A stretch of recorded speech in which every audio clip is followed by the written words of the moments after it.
বিদ্বানেরা জানে, কিন্তু সাধারণ মানুষ সবাই জানে না। তার নাম হচ্ছে রসিক দাস মহাশয়। ব্রিটিশ যুগের মানুষ। রসিক দাস মহাশয় এত বড় কীর্তন আচার্য ছিলেন যে সেই যুগে তিনি পালকি করে কীর্তন গান গাইতে যেতেন। এইটা আমি পড়েছিলাম তার জীবনীতে, যে রসিক দাস মহাশয় পালকি করে কীর্তন গাইতে যেতেন। প্রথম দিকে মানে বইতে লেখা আছে, যদি কেউ কখনো বই পড়েন জানতে পারবেন। তার কীর্তন যখন প্রথম মানুষের মধ্যে জনপ্রিয় হওয়া শুরু হয়, তখন তার এক পালা গানে 3 টাকা তিনি নিতেন। 3 টাকা তার ছিল দলের দক্ষিণা। কিন্তু 3 টাকা মানে আপনারা আবার ভাববেন না যে বর্তমানে আমাদের যে 3 টাকা, সেটা কিন্তু নয়। 3টে টাকা মানে 3টে রূপোর কয়েন, আর একটা রূপোর কয়েন মানে 1 ভরি রূপো। এখন রূপোর যেটা ভরি, এখন তো ভরিতে আর কিছু বিক্রি হয় না, এখন গ্রামে বিক্রি হয়। 10 গ্রামে 12 গ্রামে 1 ভরি। 10 গ্রাম রূপো এখন অনেক দাম। 12 গ্রামের যে রূপো সেটা 1 টাকা তখনকার দিনে। কাজে এখন আপনারা 3×12 গ্রাম রূপোর যেটা দাম হবে সেটা ধরতে পারেন। তো রসিক দাস মহাশয়ের জীবনীতে বলা হয়েছে তার প্রথম দিকে কীর্তনের দক্ষিণা ছিল 3 টাকা, কিন্তু তিনি এত জনপ্রিয় হয়ে যান যে পরবর্তীকালে তিনি পালকিতে করে কীর্তনে যেতেন এবং 300 টাকা দক্ষিণা দিয়েও তার দিন পাওয়া যেত না, এটা বলা হয়েছে। তাহলে 300টা রূপোর টাকা মানে 300 × 12 গ্রাম, অর্থাৎ কেজি ছাড়িয়ে যাচ্ছে। 3 কেজি রূপো ছাড়িয়ে যাচ্ছে। 3 কেজির বেশি রূপো, ধরুন 3.5 কেজি রূপো যা দাম হবে এখনকার দিনে, সেইটা ছিল রসিক দাস মহাশয়ের সেই যুগের দক্ষিণা। তো তার জীবনী যখন আমি পড়েছিলাম, আমার খুব ভালো লেগেছিল যে এইরকম তাহলে কীর্তনের সম্মান ছিল। আমরা জানি জমিদার বাবুরা পালকিতে রাস্তায় চলাফেরা করে, কিন্তু তার কীর্তন এতখানি মাননীয়, এতটা মর্যাদাপূর্ণ ছিল যে রসিক দাস মহাশয় পালকিতে করে কীর্তনে যেতেন এবং 300 টাকা দিয়েও তাকে পাওয়া যেত না। মানে 3.5 কেজি রূপোর দাম দিয়েও তাকে পাওয়া যেত না। আজকে আমার সেটাই দাদাদেরকে কৃতজ্ঞতা জানাই যে জীবনে আমার কিন্তু পালকি চড়ার খুব শখ ছিল, কোনোদিন সে শখ আমার পূর্ণ হয়নি। আজকে দাদারা পূর্ণ করে দিলেন। আজকে আমি দেখলাম, আমি এই পালকিতে আসতে আসতে একবারও নিজের কথা ভাবতে পারলাম না, বারবার শুধু রসিক দাস মহাশয়কে প্রণাম জানিয়েছি। আর মনে মনে বলেছি এই পালকিতে চড়ার যোগ্য আমি কিন্তু নই, আমি আপনার শিষ্য পরম্পরায় গান শিখেছি, কাজে এই পালকির যে সম্মান, সে সম্মান আপনার সম্মান। ওই জন্য যতক্ষণ আসছিলাম আমি রসিক দাস মহাশয়কে স্মরণ করতে করতে আসছিলাম। রসিক দাসের যে গুরু পরম্পরা, আমাদের গুরু পরম্পরা, কারণ আমার গুরু হচ্ছেন নীলমণি দাস, আর নীলমণি দাসের গুরু হচ্ছেন যামিনী মুখার্জি, আর যামিনী মুখার্জির গুরু হচ্ছেন রসিক দাস। এইবার বুঝতে পারলেন আপনারা, আমার থেকে 4 প্রজন্ম আগে আমার গুরু নীলমণি দাস। নীলমণি দাস কিন্তু আপনাদের এলাকার মানুষ ছিলেন, এটাও আপনাদের জেনে রাখা ভালো। নীলমণি দাস এই দিকের এলাকার মানুষ ছিলেন, কিন্তু তিনি কীর্তন শেখার জন্য সারাটা জীবন মুর্শিদাবাদে যামিনী মুখার্জির বাড়িতে কাটিয়েছেন। যামিনী মুখার্জির গরুর ঘাস কেটে দিতেন, যামিনী মুখার্জির গরুর বিচুলি কেটে দিতেন, তারপরে জামাইরা আসলে তাদের থলে কাঁধে বয়ে নিয়ে আসতেন। এইভাবে গুরু সেবা করে করে তিনি কীর্তন শিখেছিলেন। আমার যিনি গুরু সেই নীলমণি দাস, তিনি আপনাদের এলাকার মানুষ ছিলেন। তা সেই নীলমণি দাসের গুরু হচ্ছেন যামিনী মুখার্জি, আর যামিনী মুখার্জির গুরু হচ্ছেন রসিক দাস মহাশয়। তিনি ওই রকম পালকিতে চেপে কীর্তনে যেতেন। তা আমি ভেবেছি আর কোনোদিন যদি একটু পালকি চাপা যায় তাহলে খুব হয়তো আনন্দ হবে। তো আজকে আমার এই 50 বছরের জীবনে সেই ইচ্ছা, ভিতরে যে শুধু ইচ্ছা ছিল, মহাপ্রভু পূর্ণ করলেন, আপনারা সেটা পূর্ণ করলেন, আপনাদের মধ্যে দিয়ে মহাপ্রভু পূর্ণ করলেন। সেই জন্য কিন্তু আমি কৃতজ্ঞতা জানাই আপনাদেরকে। আর ওই পালকির যে চড়ার যে মর্যাদা, সেটা আমি নিবেদন করছি রসিক দাস মহাশয়কে। আমার গুরুবর্গকে আমি দিয়ে দিলাম। এই যে আনন্দ যতটুকু, সেটা আমার নয়, এটা আমার গুরুবর্গকে আমি সমর্পণ করে দিলাম। নিতাই গৌর প্রেমানন্দে হরি বল হরি হরি বল। কাঁদেছেন কাঁদেছেন অদ্বৈতাচার্য শ্রীবাস গদাধর, কাঁদেছেন অদ্বৈত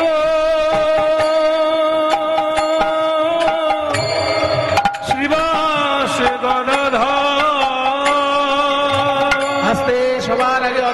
আচার্য কাঁদছেন। অদ্বৈত আচার্যের নামটা সবার আগে কেন মায়েরা? একেই বলে মর্যাদা। বৈষ্ণব জগতে চৈতন্য মহাপ্রভুর দলের মধ্যে সব থেকে বেশি বয়সে বড় হচ্ছেন অদ্বৈত আচার্য। আপনারা পঞ্চতত্ত্বের ছবি দেখেছেন তো কীর্তনের আসরে? পঞ্চতত্ত্ব, মাঝখানে মহাপ্রভু, ডান দিকে নিতাই, তার ডান দিকে অদ্বৈত আচার্য, আর মহাপ্রভুর বাঁদিকে গদাধর, তার বাঁদিকে শ্রীবাস পণ্ডিত। তাহলে মহাপ্রভুর ডান দিকে যে নিত্যানন্দ, নিত্যানন্দেরও ডান দিকে যে অদ্বৈত আচার্য, সেই অদ্বৈত আচার্যের বয়স কত? যখন অদ্বৈত আচার্যের 52 বছর বয়স, সেই সময় মহাপ্রভুর জন্ম হয়। আর মহাপ্রভু যখন সন্ন্যাস নিয়েছেন তখন মহাপ্রভুর বয়স হচ্ছে 24। তাহলে 52 আর 24, 52 আর 24 যোগ করলে কত হয়? 76 বছর বয়স অদ্বৈত আচার্য। অদ্বৈত 76 বছর বয়স, তখন মহাপ্রভু সন্ন্যাসী হয়ে চলে যাচ্ছেন। যখন অদ্বৈত জানতে পারলেন, আকুল হয়ে কেঁদে বলছে, গৌর হরি, এই কলিজীবের দুর্দশা দেখে গঙ্গার তীরে দাঁড়িয়ে আমি তোমার জন্য কেঁদেছিলাম। অদ্বৈত হুঙ্কারে সুরধুনি তীরে, অদ্বৈত হুঙ্কারে সুরধুনি তীরে, আইলা না গুরুরাজ,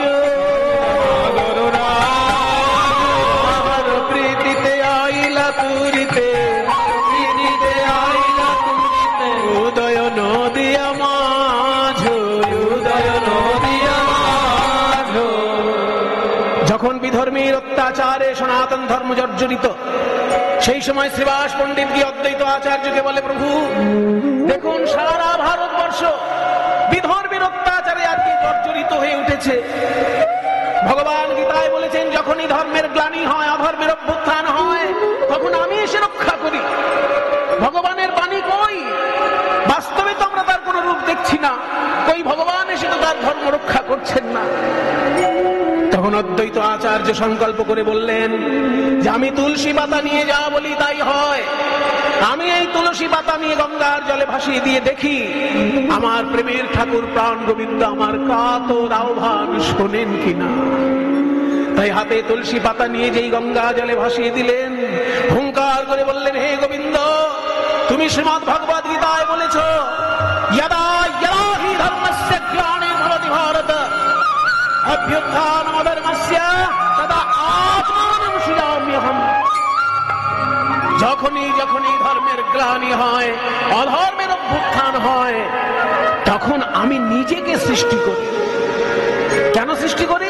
এই যে গীতা একটু আগে দান করলো দুটি বই, ওই শ্রীমদ্ ভগবদ গীতায় ভগবানের বাণী আছে, পরিত্রাণায় সাধূনাং বিনাশায় চ দুষ্কৃতাম ধর্ম সংস্থাপনার্থায় সম্ভবামি যুগে যুগে।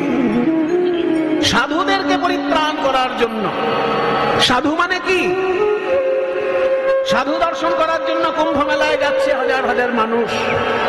নিশ্চয়ই সাধু দর্শন করতে গিয়ে সাধুর চরণধুলি আপনারা নেবেন, কিন্তু সাধু শব্দের অর্থটা কি? যে শুধু মোটা তিলক আর মোটা মালা, ওটা তো সাধুর বাহ্যিক লক্ষণ। সাধু শব্দের আসল মানেটা কি?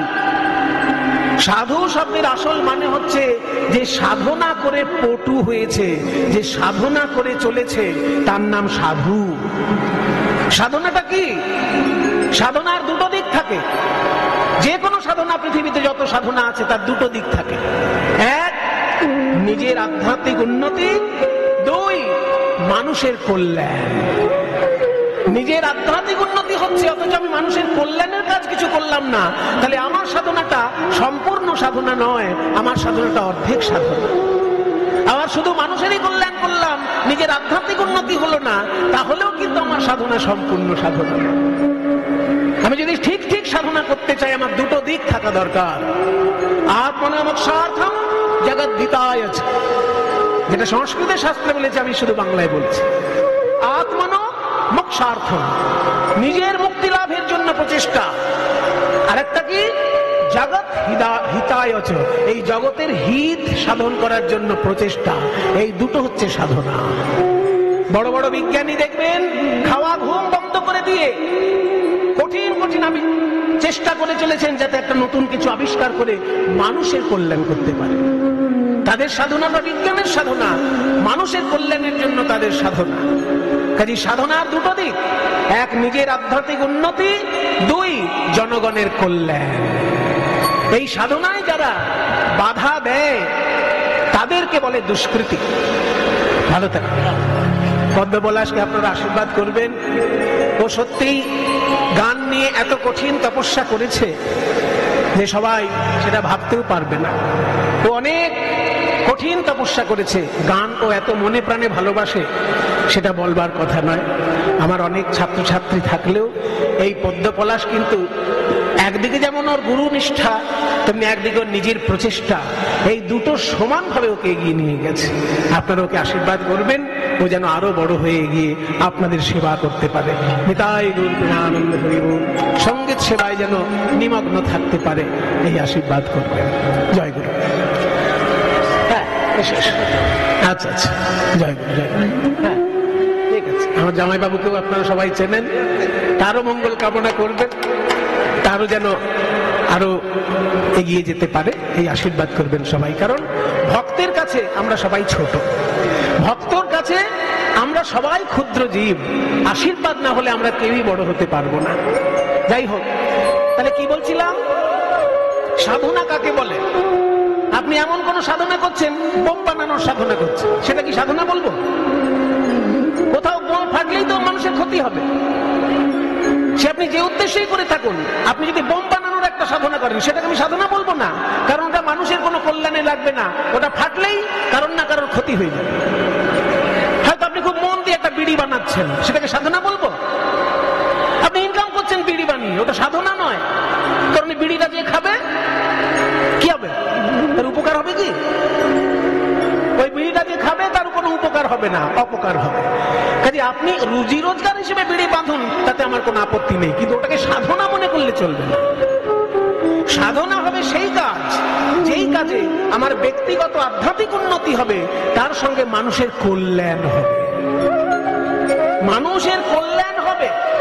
মনে করুন আপনি একটা দুধের ফ্যাক্টরি খুলেছেন, আমি বলবো আপনি সাধনা করছেন, কারণ তাতে আপনার রুজি রোজগারও হয়ে যাচ্ছে, আবার দুধ যে খাবে তার শরীরে পুষ্টি হবে। কাজে সেটা কিন্তু কিছুটা হলেও সাধনার সঙ্গে যুক্ত হতে পারে। কিন্তু আপনি বোম বানাবেন, আপনি বিড়ি বানাবেন, আপনি গাঁজার প্যাকেট করবেন, সেটাকে সাধনা বলতে পারবো না, কারণ ওতে মানুষের ক্ষতি হবে। এই সাধনা হলো সেটাই যেটায় আপনার নিজের আধ্যাত্মিক উন্নতি হবে এবং জনগণের কল্যাণ হবে। সেই সাধনায় যারা বাধা দিতে আসে তাদেরকে বলে দুষ্কৃতী। শ্রীমদ্ ভগবদ গীতা বলছে, ওই সাধনায় বাধাটা যারা দিতে আসবে তাদেরকে আমি বিনাশ করবো। তাদের পরিত্রাণায় সাধুনাম বিনাশায় চ দুষ্কৃতাম ধর্ম সংস্থাপনার্থায়, ধর্মকে প্রতিষ্ঠা করার জন্য সম্ভব আমি যুগে যুগে যুগে যুগে আমি অবতীর্ণ হই। এ তো তোমার মুখের বাণী ঠাকুর। তাহলে কেন আজকে ভারতবর্ষের মানুষ এত কষ্ট পাচ্ছে? তাই শোনো, তোমার ওই গোলকের আসন যদি না টলে, তাহলে এই আমি তুলসী পাতা নিয়ে বললাম, তোমার নাম আমি আর কখনো উচ্চারণ করব না। এই বলে যখনই হুঙ্কার করলেন অদ্বৈত আচার্য, কি হলো জানেন? গোলকের সিংহাসন টলে উঠল। ভগবান শ্রীকৃষ্ণ চিন্তা করলেন, রাধারানীর সঙ্গে মিলিত হয়ে আমাকে গৌরাঙ্গ রূপে যেতেই হবে, যেতেই হবে, যেতেই হবে। একটা আশ্চর্য দৃশ্য দেখা গেল।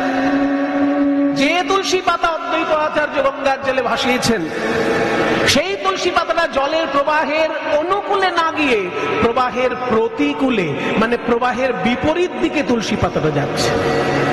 এটা আশ্চর্য ঘটনা। এটা মানে মহাপুরুষদের জীবনে এমন কিছু ঘটনা ঘটে যা চোখে দেখেও বিশ্বাস হয় না। যে তুলসী পাতা ভাসালেন অদ্বৈত, সেটা উল্টো দিকে বয়ে যাচ্ছে। অনেক সময় পাতা কোনো পোকা টেনে নিলে জলের উল্টো দিকে পাতাটা যায়। অদ্বৈত হলো, দেখি কোনো পোকায় টানছে কিনা, দেখলো না, কোনো পোকায় টানছে না, পাতাটা আপনি যাচ্ছে। কোথায় গিয়ে দাঁড়ালো জানেন? কি দেখলো অদ্বৈত? তুলসী যায় নীরে নীরে, অদ্বৈত যায় তীরে তীরে। তুলসী যায় নীরে নীরে, অদ্বৈত যায় তীরে তীরে। তুলসী যায় নীরে নীরে, অদ্বৈত যায় তীরে তীরে। তুলসী যায় অদ্বৈত যায় তীরে তীরে, আসি উপনীত নদিয়া, আসি উপনীত নদিয়া, যেখানেতে সচি মাতা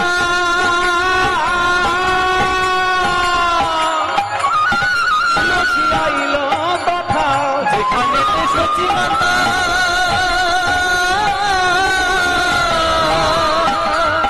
তুলসী আইল তথা।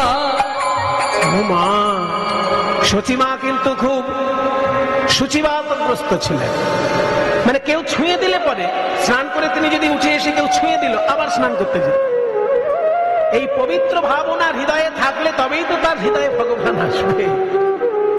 তো সেই সচিমা যখন অদ্বৈত যখন গঙ্গার ঘাটে একটা নিরিবিলি জায়গায় স্নান করছে, ওই তুলসী পাতা ভাসতে ভাসতে সচিমাকে চারিদিকে বেষ্টন করে সচিমায়ের গর্ভের কাছে এসে তুলসী পাতাটা বিলীন হয়ে গেল। এই দৃশ্য দূর থেকে অদ্বৈত আচার্য দেখে মনের আনন্দে হাত তুলে হরি বল বলে উঠলেন, হরি বল, হরি বল।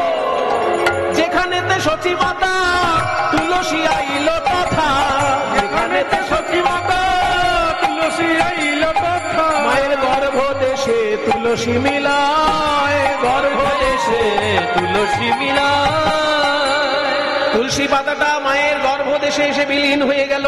মনের আনন্দে মেতে উঠলেন অদ্বৈত, আসছেন আসছেন আমার প্রাণের হরি, আসছেন আসছে আমার প্রাণের ঠাকুর, আসছে আমার প্রাণের ঠাকুর, মায়ের কোলে আলো করে আসছে আমার প্রাণের ঠাকুর, মায়ের কোল আলো করে, গাইরে শোভার বলে হার, মায়ের কোল আলো করে, গাইরে শোভার বলে হার, মায়ের কোল আলো করে, গাইরে শোভার প্রাণের ঠাকুর। গর্ভ দেশে তুলসী মিলায়, গর্ভ দেশে তুলসী মিলায়। তখন অদ্বৈত আচার্যের বয়স ছিল 52 বছর।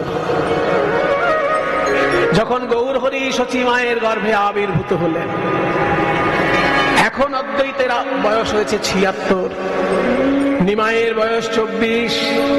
24 বছরের যেই শেষ মাঘ মাস, তাহার শুক্ল পক্ষে প্রভু করিলেন সন্ন্যাস। মহাপ্রভু 24 বছর বয়সের যে মাঘ মাস, সেই মাঘ মাসে তিনি সন্ন্যাস গ্রহণ করেছিলেন। কনকনে ঠান্ডায় লোকে যখন লেপের মধ্যে নাক ডেকে ঘুমোয়, সেই সময় মহাপ্রভু গৃহত্যাগ করেছিলেন। কেন? যে মহাপ্রভু চলে যাচ্ছেন, যদি নবদ্বীপের কেউ দেখতে পায় আর যেতে দেবে না। তাই কনকনে ঠান্ডায় লোকে যখন লেপ চাপা দিয়ে ঘুমোচ্ছে, সেই সুযোগে কাউকে না বলে মহাপ্রভু গৃহত্যাগ করলেন। সকালে উঠে যখন জানাজানি হয়ে গেল, সবার আগে অদ্বৈত আচার্য কাঁদছেন যে নিমাই চলে যাওয়ার আগে এই বুড়োটার মরণ কেন হলো না?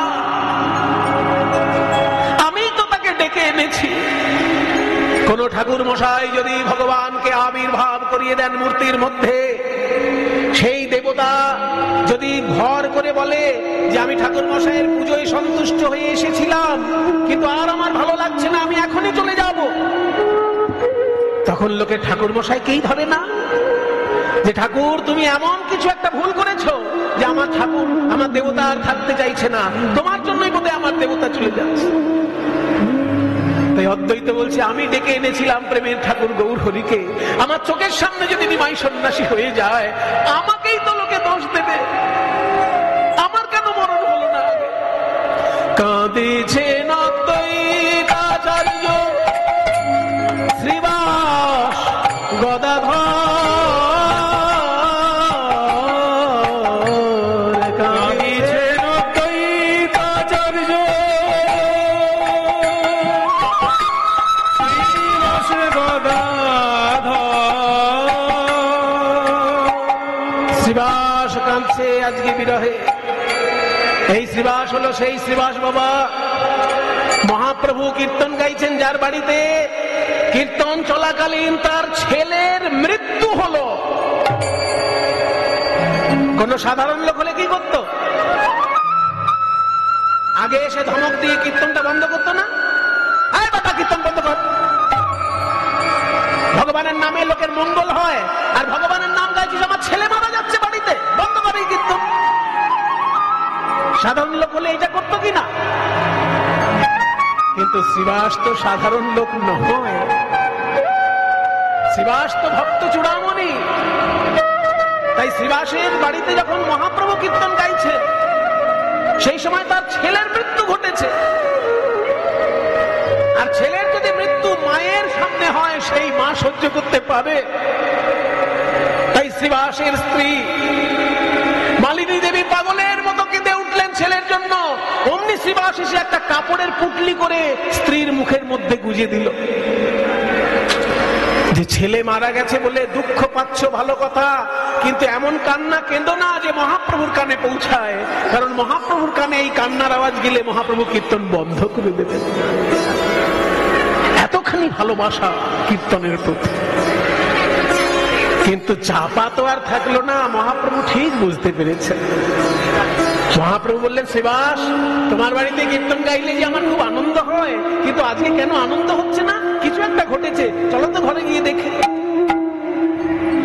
অন্দর মহলে দেখে শ্রীবাসের স্ত্রী মৃত ছেলে কোলে নিয়ে পাগলের মতো কাঁদছে, মুখে আওয়াজ করছে না, দুই চোখ দিয়ে অবিরল অশ্রু বইছে। আর শ্রীবাসের স্ত্রী গৌরাঙ্গ মহাপ্রভুকেও ছেলের মতনই ভালোবাসত। গৌর সুন্দর বলছেন, মা কি হয়েছে? মা বলে, কি হয়েছে দেখতে পাচ্ছ না নিমাই? তুমি যেমন সচী মায়ের ছেলে, তেমনি আমার ছেলে চোখের সামনে পরলোক গমন করলো। তাই নাকি? হ্যাঁ বাবা নিমাই, সবাই তোমাকে ভগবান বলে। কই দেখি আমার ছেলেকে একবার বাঁচিয়ে দাও দেখি। গৌর সুন্দর বললেন, মা তোমার ছেলে যদি বেঁচে ওঠে, তার কথা শুনলে কিন্তু তোমার কষ্ট হবে। হোক কষ্ট হোক, আমার ছেলের মুখের কথা আমি আবার শুনবো। একবার মা বলে ডাকুক, বাঁচিয়ে দাও তুমি। তখন গৌর সুন্দরের অলৌকিক ক্ষমতা বলে, তিনি ওই মৃত ছেলের বুকে হাত বুলাতে বুলাতে বললেন, ভাই তোমার মা আমাকে ছেলের মতোই ভালোবাসে, তাই আমি তোমাকে ভাই বলেই ডাকছি। একবার ওঠো তো ভাই, উঠে একটু কথা বলো না। মহাপ্রভুর কৃপায় সেই মৃত ছেলে ধীরে ধীরে উঠে বসলো। কথাটা মায়ের দিকে তাকিয়ে না বলে মহাপ্রভুর দিকে তাকিয়ে বলছে, প্রভু আপনি আমায় ডাকলেন কেন? তোমার মা কষ্ট পাচ্ছেন তাই তোমাকে ডাকলাম। কোন মা কষ্ট পাচ্ছে? যেই বলেছে কোন মা কষ্ট পাচ্ছে, অমনি শ্রীবাসের স্ত্রীর মনটা যেন কেমন গম্ভীর হয়ে গেল। যেমন ছেলে বলে কি, কোন মা কষ্ট পাচ্ছে, মানে কি? এমন কেন বলছো ভাই? তখন ওই মৃত ছেলে হাত জোড় করে বলছে, গৌর হরি, আমার তো বহুবার জন্ম হয়েছে, প্রত্যেক জন্মেই আমি একজন করে মা পেয়েছি, কাজেই আমার এই জন্মের মা শ্রীবাসের স্ত্রী, তিনি আমার এই জন্মের মা, তেমনি আমার সমস্ত জন্মের মাকে মনে পড়ছে, তাই আমি জিজ্ঞেস করলাম কোন মা কষ্ট পাচ্ছে। এই কথা শুনে তখন শ্রীবাসের স্ত্রী বলল, আমার ছেলে কি বলছে? বাবা আমি তোর মা। তখন এবার মায়ের দিকে তাকিয়ে বলছে, মা তুমি কেঁদো না মা, তুমি আমার এই জন্মের মা, আমার আগেও তো বহুবার জন্ম হয়েছে, প্রত্যেক জন্মেই আমি একজন করে মা পেয়েছি, এবার আমার মৃত্যু হয়েছে, বলো আমি কতজন মাকে মনে রাখবো? অন্যান্য জন্মের মায়েরাও মা, এই জন্মের তুমি মা, তুমিও আমার মা। আমার কর্মফল শেষ হয়েছে, তাই আমি দেহ ত্যাগ করেছি, মা এবার আমায় বিদায় দাও। যখন এই কথা বললেন অমনি শ্রীবাসের স্ত্রী তখন চোখের জলে ভেসে ছেলেকে বিদায় দিচ্ছে। ওরে খোকা, আমি আগে বুঝতে পারিনি রে, তুই যে অন্যান্য জন্মেও বহুবার মা পেয়েছিস, আমি তোর একা মা নই। আয় বাবা, তুই যে আনন্দ লোকে বিলীন হয়ে গেছিলিস, আবার সেই আনন্দ লোকেই বিলীন হয়ে যা। এইরকম অলৌকিক ঘটনা ঘটেছে শ্রীবাসের বাড়িতে। তাহলে এবার আপনারাই বলুন, শ্রীবাস কতখানি কৃষ্ণ ভক্ত যে কীর্তন চলাকালীন তার ছেলে মারা গেল, তবুও মহাপ্রভুর কীর্তন বন্ধ করতে দেয়। দেয়নি, আর সেই শ্রীবাসের চোখের সামনে নিমাই সন্ন্যাসী হয়ে চলে গেল, সে কাঁদবে না।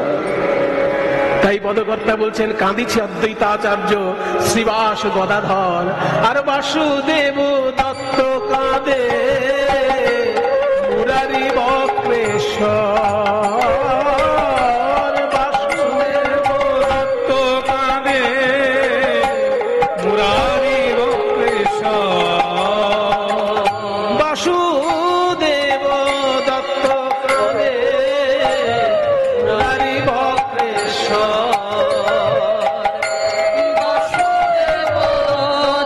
কাঁদে মুরারি বক্রেশ্বর। বাসুদেব দত্তকে